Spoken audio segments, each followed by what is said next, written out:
Hey guys, today we are going to watch America obliterates Iran's navy in 8 hours. So a lot of you were recommending me to make Manchika watch Fat Electrician, and especially this video of Fat Electrician because this is the most popular and the most recommended video. So I think so we need to watch it. So let's watch this. Background info: 1980, Iraq decided to invade Iran. Why? Don't really care. Why? Really don't care. However, at the end of that war, Iran decides, hey, we're going to pull a page out of the old Art of War by Sun Tzu. We're going to cut off the enemy supply lines, deprive the enemy of nice things. It's going to work out great. Iraq's got a weak navy. We're going to wipe out their navy, and then every time they send out an oil tanker through the Persian Gulf, we're going to blow that up. So they can't sell any liquid dinosaur. They can't make any money. They go broke. We win. Simple plan. Hooray. It's a solid plan. So they do exactly that. Then Kuwait comes out of left field and they're like, hey, we've been financially backing Iraq through this entire war for the past 7 years. We need to make sure they win so we can get our money back. So we're going to go ahead and let Iraq use our oil tankers to export oil. So Iran is like, well, that's an easy problem to solve. I'll just blow up all the Kuwaiti oil tankers as well, which is exactly what they do. But here's the catch. Kuwait at this point in time is like the one major exporter of oil that wasn't really part of OPEC, meaning that they were selling oil on the global market significantly cheaper. Whoa, that's great, man. Down the entire oil market. And now that their oil tankers are getting blown up as well, it means that Kuwait can no longer sell oil on the cheap. It means war. That Iran has now inadvertently committed the cardinal sin of the late 20th century, raising gas prices. Now the entire Western world looks over at the Persian Gulf like, the fuck? The ghost of Sun Tzu's sitting there shaking his head like... And we know this. If oil prices are high, then it is 100% sure America will come into it. That's the one exception. I would have messed with any supply line except for that one because we all know what happens next. America! Talk about oil. America then proceeds to assemble the largest naval convoy operation since World War II. Send them into the Persian Gulf to protect Kuwaiti oil tankers. It is at this moment that Iran should have been like, well, that's unfortunate. Time to figure out plan B because this obviously is not. That's a best case scenario, not a realistic one. Double down. What they're going to do is they're going to take a bunch of magnetic underwater mines and they're just going to spread them out all over the Persian Gulf, international waters, and that's not. The most stupid thing to do is just fight America. Just don't fight America. I don't know why Iraq do not understand that. Have any consequences at all. So fast forward, April 14th, 1988, the USS Samuel B. Roberts, a guided missile frigate, which is basically brand new at this point. And most importantly, we all know that how strong America is. We all know that America's army is one of the most strongest army in the whole world. Then why Iran thought to fight with America? Like, this is crazy. Its first big operation is out there escorting a Kuwaiti oil tanker, and it runs into a minefield, hits a mine, blows up the keel of the ship. The keel is this bottom part right here. It supports and stabilizes the structure of the entire ship, and it gets blown completely in half. At this point, the only thing holding this boat together is the actual deck. 1 second, everything's fine. The next second, there's a 15-foot wide hole in the bottom of your ship. No. Everything's on fire and water. It's like Titanic. The USS Samuel B. Roberts took on half of its weight in water in the first minute. This is a catastrophic amount of damage that would sink 99% of ships, but as fate would have it, the crew of the USS Samuel B. Roberts had already been winning competitions for having the best damage control crew in the Navy. Wow. So the entire crew gets to work. They're putting out fires. They're plugging holes. They're literally cinching the hull together with steel cables, trying to stabilize it. How can that ship did not sink after that much damage? That is crazy. Because the only thing holding it together is a deck at this point. Over the course of the next 5 hours, the entire crew fights their ass off and somehow manages to get the situation under control and limp the ship all the way back to Dubai where they can get come on. And the most incredible part of all of it,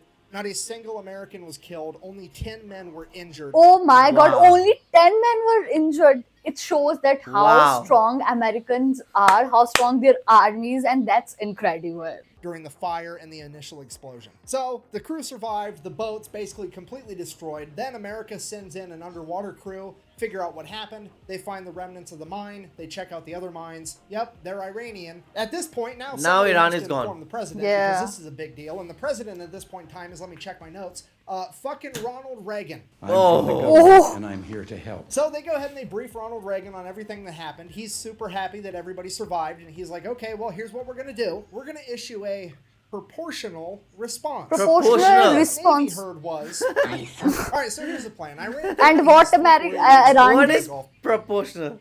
Yeah. Now the thing is like because Iran just did a bomb and did a mine thing and it damaged their ship. Now what should be the proportional thing? It should be like just attacking their one ship or attacking their two ship. But we know that America will not attack one or two ship. They will go Obviously. all hell's loose. That are not being used for drilling oil, but as military bases for their naval operations. So the U.S. Navy is going to go ahead and take out all three of those. Now, Oh no. I don't really know what the guided missile frigate to oil rig exchange ratio is, but we're going to go ahead and err on the side of caution and say that it's not quite proportional enough yet. Proportional. Optional. So Iran also really only has like two modern naval vessels. That's the Iranian frigate Sahand and the Iranian frigate Sabalan. They're going to go Sabalan. ahead and take out at least one of those, maybe both. We'll see how proportional they are. And then by the time they get all that done, that should be a nice 8-hour workday. It'll be time to clock out and go get some ice cream. So in order to get all this done by quitting time, they're going to go ahead and establish 3 different surface attack groups. Each group is going to have 2 destroyers and 1 bonus ship. Oh, that wow. bonus ship is either going to be an amphibious landing ship or a frigate. Either way, they're all going to be identified as Bravo, Charlie, and Delta. Bravo group is tasked with taking out 2 oil rigs. Charlie group is tasked with taking out the 1 remaining oil rig. And Delta's mission is to go hunt down those 2 frigates and take them out. And then, Oh just for my insurance God, so they are purposes, taking we're out also gonna 5 have the ships USS for 1 Enterprise damage. parked right outside the Persian Gulf to provide air support. That is not proportional. In case we need it. So, April 18th, 1988, 4 days after the mining of the USS Samuel B. Roberts, Operation Praying Mantis goes into full swing, and Bravo Group shows up at their oil rig first. At which point, they radio over to the oil rig and inform them that they will be blowing it up in 5 minutes. Literally, it and then doesn't they- feel that this is real. It seems that we are watching some movie and we are watching some series. Yeah. Yeah, this is so unrealistic. So, a bunch of people start leaving. They hop in tugboats and take off. Bravo Group, seeing that they're making an honest effort to actually evacuate, agrees to give them 15 more minutes. So, fast forward 20 minutes later, they send out another radio message, hey, time's up. They then Whoa. fire the 5-inch guns right over the top of the oil rig with the rounds set to airburst.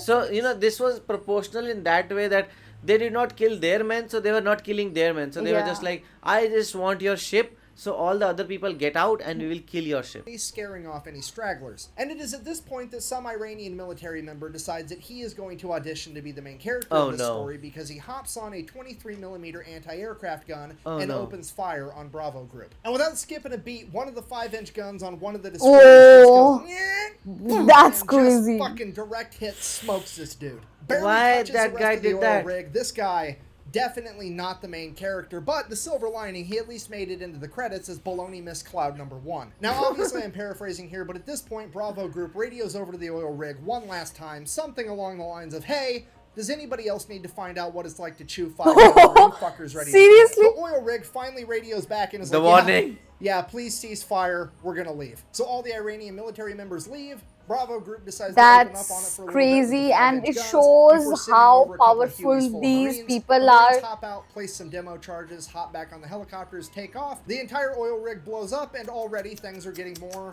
proportional. Proportional. It seems that it is a flash sale only. Seriously, this is so crazy. Yeah. And while all that was happening, Charlie Group made it to their first oil rig as well, and pretty much the exact same thing played out. The only differences were Charlie Group didn't have Marines to place the demo charges, they had Navy SEALs, Ooh. and when the Iranians opened up with the 23mm anti-aircraft guns, they just decided to keep firing 5-inch shells at the oil platform until it burst into flames and burnt the entire thing. to the Oh. ground, at which point, the commander of the destroyer kind of looks over at the Navy SEALs And is it like, seems that it is "Sorry, only I guess you one-sided guys get to sit this war. one out." Oh, mission got canceled?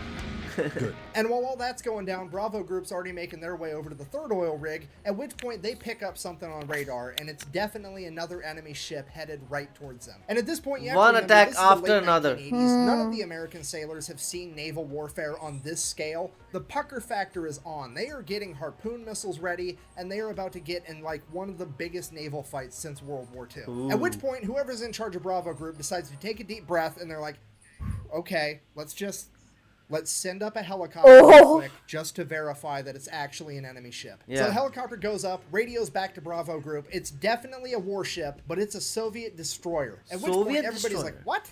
What is happening right now? So Why they is Russia radio involved? over to this Russian destroyer, and they're like, what are your intentions? And the Russian commander radios back in broken English. I swear to God, this is a real quote. I'm just here to take pictures Huh? for history. What? I know that I've had Seriously, what?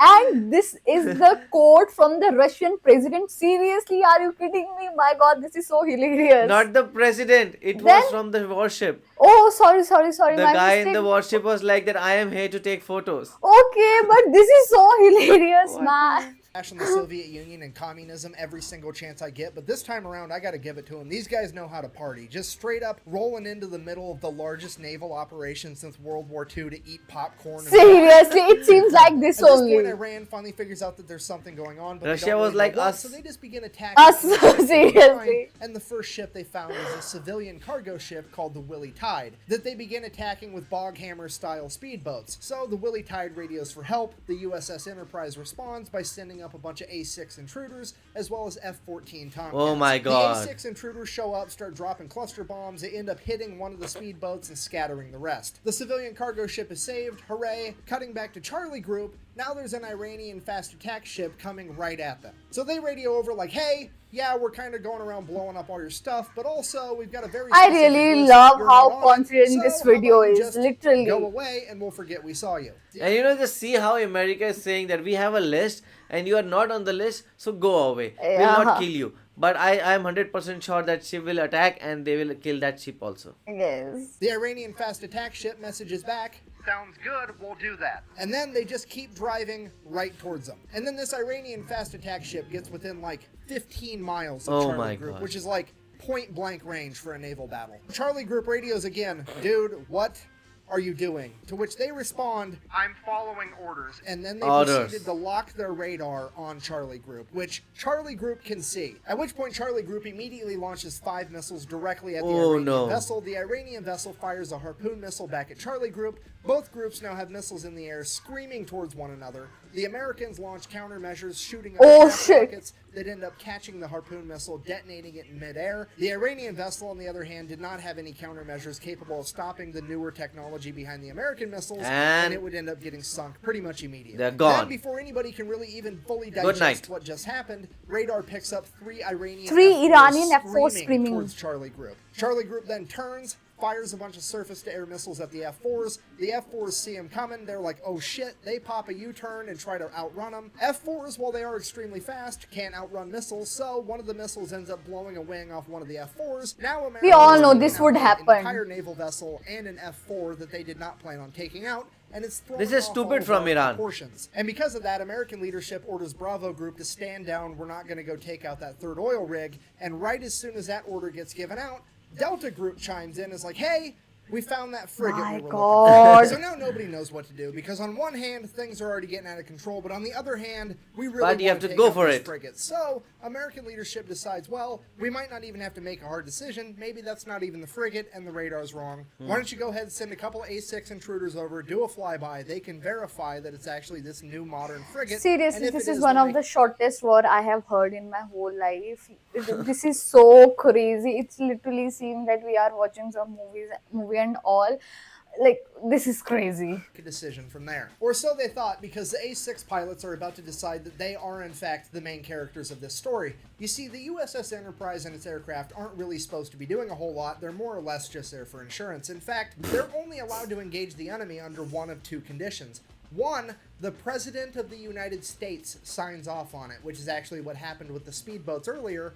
Or 2, they get fired upon first. So they got told to go fly I by think this that boat to verify that it is in Iran fact the this new season modern was frigate, so but they didn't get told how to fly by foolish the boat. here. So they drop down 50 Yeah. feet above the water and just gun it, and they buzz the entire ship. So the ship opens fire with its AA guns, but these planes are so low to the water, no. the AA guns can't actually aim down low enough, so all the anti-aircraft fire goes right over the top of them. They continue to stay low. You know, they are getting all the reasons to attack them. First, it was like, they were like, we will not fire until they fire. And they fired, now they will also fire back. Enough till they get out of anti-aircraft gun range, and then they pull up, at which point the ship launches a bunch of surface-to-air missiles at them. They drop chaff as a countermeasure, takes care of those, no big deal. They then go around, do a U-turn, send a radio message to this frigate, I'm going to sink you now. Which they can now Oh. legally do, because remember, the ship fired on them first.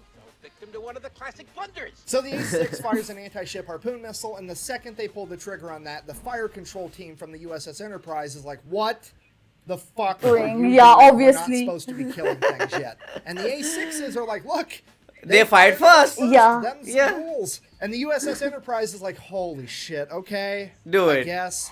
Literally, it requires a big heart to fight with the America, and we can. I don't know that we should, if we should say Iranians are strong or foolish, or are they brave or foolish.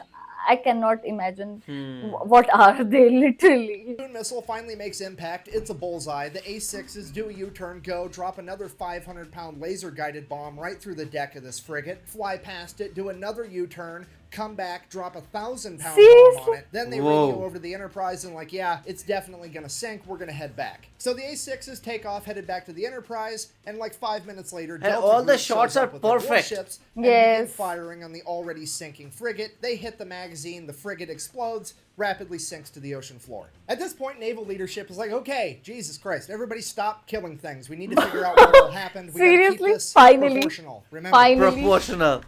It's Okay. not proportional Finally. at all. So they start radioing back and forth. Everybody's figuring out what everybody did, if anybody's hurt, what's going on, the whole story. And then as the A6s are making their way back to the USS Enterprise, guess what they happen to fly What? past? The other modern frigate. So Oh now the my entire God. U.S. Navy's looking at this last frigate like SpongeBob looking at a jug of water. Oh. I don't need it. But also, like, realistically speaking, the A6s are pretty much out of ammunition. The only thing they have left are 2,000-pound bombs. 2,000 and LB those bombs. just aren't going to be enough by themselves without a harpoon missile to take down the ship anyways. So they really are just going to fly by and verify that it's the modern frigate. So the A6 intruders go ahead and Really? do their flyby. It is in fact the new frigate that they thought it was, and it does in fact open fire on the A6s. Oh, A6s make it no. out completely unscathed, at which point they pop a U-turn, and one of the A6 pilots is like, We have to attack. So the A6 pulls up, gaining altitude, and then dives down, aims its nose right at the frigate at like a 35-degree angle. They're doing a good old-fashioned dive bombing run like it's fucking World War II. The AA guns start firing, there's bullets whizzing past the plane, but they're committed now. They're closing in, closing in. The bombardier behind the pilot lets the pilot know, hey, I'm locked on. At which point, bombs away, the pilot pulls up, and the bomb goes right down the fucking smokestack of this boat. Blows Oh. up, completely destroying the entire engine room. That frigate is now dead in the water Oh. with no power. The A6s go ahead and radio in that they have completely disabled I think this it might frigate, be at a which point huge the loss for American leadership Iranians. calls a complete ceasefire. They're going to go ahead Of and course. let that frigate survive, get towed off, potentially be repaired. With the U.S. Navy having effectively disabled or destroyed over half of feeling sad Iran's for functioning Iran, Navy, seriously. The U.S. military decides to call it a Actually. good day, ends Operation Praying Mantis. We all get to live happily And ever finally after. they stop. Except Yeah. later that night, Iran decided that they wanted to fight a little bit more,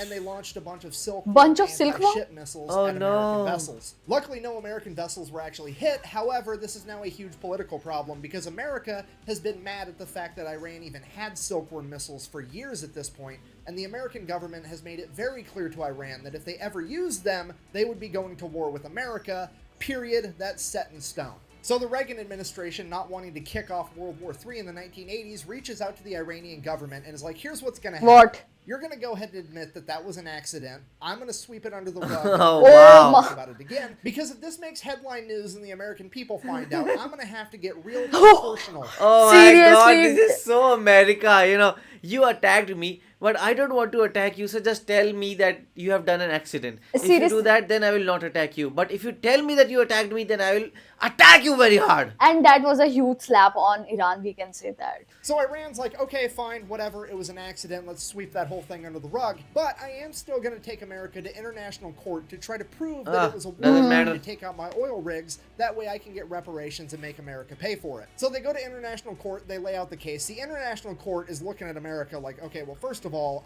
you're the fraction people. I don't know how you think that this is... Oh my This is god. not but it proportional. definitely Yeah. wasn't. Second of all, according to the Amity Act, you absolutely should not have attacked their oil rigs. This is probably a war crime. At which point the representative for America is like, well, actually, if you read the Amity Treaty between Iran and the United States, it only talks about ships and boats. It don't say shit about oil rigs, meaning I wasn't Oh. obligated to not attack those oil rigs. At which point the court is like, Hold on. You're right. Hold on. Fucking, he's right, son of a bitch. Okay, well, I guess America's innocent. Yeah. Because I've said it once and I'll say it again. Finally, America's innocent. finally. The first time. And now for the best part of the entire story. America now proceeds to go over to Dubai, pick up what's left of the USS Samuel B. Roberts, tow it all the way back to Maine, then take the ship out of the water, get it in dry dock, cut out the entire damaged section of the ship, including the engine compartment, build another module to put it in its place. This thing weighs like 300 tons. They jack it up, weld it right where it's at, get everything rehooked up, reconnected. And it's This functioning boat is again. back out on the ocean Yeah. 1 year later on April 1st, 1989. It then goes on to get recommissioned and serves in the Navy until 2015. Oh my I mean, god. playing Battleship against America's gotta suck, right? Like, haha, I've sunk your frigate. And America's like, first of all, No. you didn't. Second of all, fuck your entire Navy as it picks up your board and just throws it at the wall. So in conclusion, if you do ever find yourself being the leader of a foreign nation one day, the best advice that I can possibly Don't give you is attack A, America. do whatever Seriously. you can to not raise gas prices, and B, whatever you do not fuck with America's boats. We do not Seriously. like that shit. Wow, what a video it was. Seriously, this video was so hilarious as well as so proud, kind of proud for Americans because they just defeated the Iranians navy just in 8 hours. Literally, I have never heard a war that just, completed in 8 hours. So that was literally very crazy. And we can say that are Iranians brave or foolish? That they decided to fight with America because we all know that how strong, how powerful the American army is, and we all know that how powerful jets and missiles America have. So literally, it was a foolish move by the Iranians to fight with America. And this was not proportional at all because this was just a small damage to the boat, not of course very small damage, a big damage, but still they were able to recover it and now it is still working. But for Iran, they have destroyed their navy, they have destroyed their oil rigs, they have destroyed a lot of their frigates, and after that they're like it is proportional. So not at all proportional. And after that even the court said that they are innocent. So what do you guys think about it? Do let us know in the comment section below. So do like, share and Subscribe. bye.